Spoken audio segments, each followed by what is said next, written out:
తిరుగుబాటు చేశారు. మోషే అంతటి నాయకుడి మీదనే ప్రజలు తిరగబడ్డారు. మోషే అంతటి నాయకుడినే ప్రజలు తిరస్కరించారు. మరి నన్ను ఎట్లా లెక్క చేయగలుగుతారు వీళ్ళు? నన్ను అస్సలు లెక్క చేయరు, నా మాట అస్సలు లెక్క చేయరు. ఈ ప్రజల్ని నేను ఎలా నడిపించాలని మనసులో కృంగిపోతున్నాడు యెహోషువ. అధైర్యపడుతున్నాడు, భయపడుతూ ఉన్నాడు, వణికిపోతూ ఉన్నాడు. ఒక మాటలో చెప్పాలంటే నడిపించబడుతున్నటువంటి ప్రజల్ని అయ్యా అలా వెళ్ళకండి అని చెప్పేంత ధైర్యము సాహసము కూడా యెహోషువలో లేదు.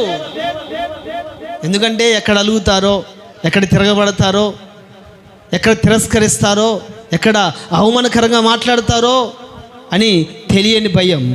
ప్రియమైన వాళ్ళారా, ఈ ఆత్మ సంబంధమైనటువంటి ప్రజల్ని నడిపిస్తున్న సేవకులలో కలిగేటువంటి భయం కూడా అదే. ఎవరైనా వాక్యానుసారంగా నడిపించబడకుండా వాక్యానికి విరుద్ధంగా నడిపించబడుతున్నప్పుడు అమ్మ అలా నడవకూడదు, అలా మాట్లాడకూడదు అని చెప్పడానికి భయం. ఎందుకంటే ఎక్కడ తిరగబడి మాట్లాడతారో, ఎక్కడ తిరస్కరిస్తారో, ఎక్కడ మందిరానికి ఆగిపోతారో, ఎక్కడ లేనిపోని మాటలు చెప్తారో అన్నటువంటి భయము చేత ప్రతి సేవకుడు కూడా భయపడుతూ ఉన్నాడు. ఉన్నది ఉన్నట్లుగా బోధించడానికి సేవకులు భయపడుతున్నారు. కారణం ఏంటంటే ఈ ప్రజలు లోబడ నల్లని ప్రజలు, ఆనాటి నుండి ఈనాటి వరకు కూడా. కనుకనే యెహోషువ కూడా భయపడుతూ ఉన్నాడు. కనుకనే దేవుడు అంటాడు, నిబ్బరము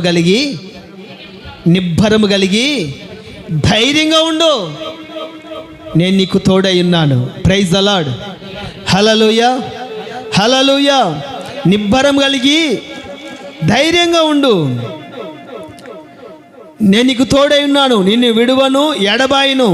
నిబ్బరం కలిగి ధైర్యంగా ఉండు, నేను వారికి ఇచ్చేదనటువంటి వారి పితరులతో ప్రమాణం చేసిన ఈ దేశమును నిశ్చయముగా నీవు ఈ ప్రజలను స్వాధీనపరిచెదవు.